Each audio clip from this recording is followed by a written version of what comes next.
విజయనగరం జిల్లా గజపతి నగరంలో సీజ్ చేయబడిన 55.339 మెట్రిక్ టన్నుల పీడీఎస్ బియ్యాన్ని జిల్లా సంయుక్త కలెక్టర్ ఆదేశాల మేరకు వేలంపాట నిర్వహించారు.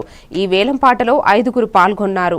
అత్యధిక పాట పాడి 1 కేజీ 27 పాడటం జరిగిందని పాడిన వ్యక్తి జామి మండలం తానవరం గ్రామానికి కూసుమంచి తాతాజీ అని సిఏడిటి తిరుపతిరావు తెలిపారు.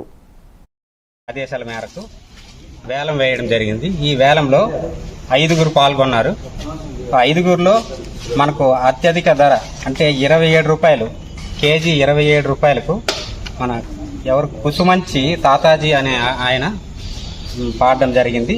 దానికి మిగతా వారు కూడా అంగీకరించడం వల్ల ఆయన పాటను మనం ఫైనల్గా డిక్లేర్ చేస్తూ ముగించడమైంది. 55.339 మెట్రిక్ టన్నులు